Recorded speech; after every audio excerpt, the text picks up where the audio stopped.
I was starting to set up a nice permanent spot to start building out my ability to do recording and productions on my own. I had gotten a lot of nicer gear and was starting to learn how to do things and was trying to give it a real go. I think at that time I had released 2 or 3 songs and they just weren't at the quality that I liked. I think I got an invite. I might have seen it on a YouTube video or I might have seen it on some sort of email list. There was this Fix the Mix event and I joined it. I saw the value. Everyone was so nice. The community was great. The rest is history. I think I have a lot more clarity on the avenues that I can go with my music. And I have a couple of wins that came through mastering.com, so that's really, really great. And the community has always been very supportive. Like I said, it's just a great thing to be a part of.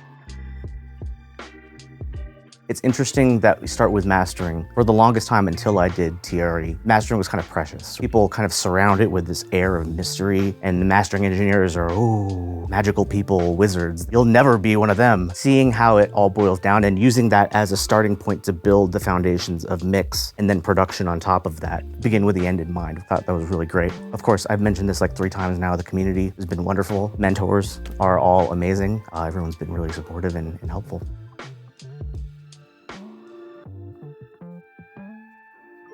YouTube, I mean, I feel like the information is all out there, but it's all nuggets interspersed with a lot of noise. It's really difficult to pick out what you should be listening to and what you shouldn't be listening to. They're all coming at you at the same kind of intensity. There's this curation of information in the TRE program. It starts with mastering and it builds on itself. So you learn things that you end up going deeper into further you go into the program. So it's very, very helpful in that sense.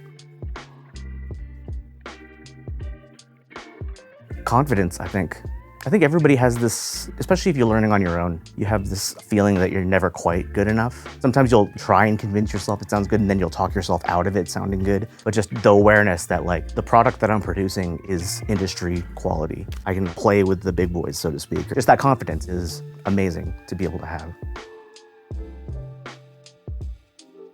So I did win a couple of briefs through the SoundFloss and Sync Licensing for Income. One of them was a Toyota Grab the Keys event, which used one of my tracks for one of their commercials. And another one was Uber on their Uber Health initiative, where they use the Uber service to help elderly people or people who have mobility problems get around to the things they might need to do in their day-to-day life.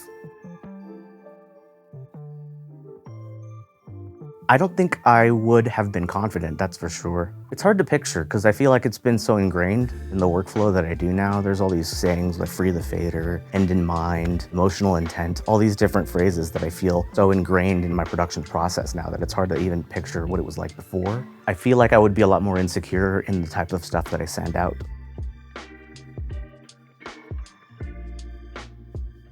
I mean, you can book a call and you're not paying for anything if you book a call. Famous last words, of course. That's the attitude I got into on the last day of Fix the Mix in August 22. It was like, oh, it doesn't cost anything to book a call. Before we got on a call, he actually texted me and asked me, do you have any releases that I can listen to? And he did, and he had some comments on them, and he said, these are the ways the program can make your actual releases better. He said, these sound great. It's not that you suck. You've done a great job to get yourself to this place where it's like 85, 90% of the way there. Mastering.com TRE can get you the rest of the way. There's no reason to suffer for those last 10%, that last 15%. Come join the community and get it done.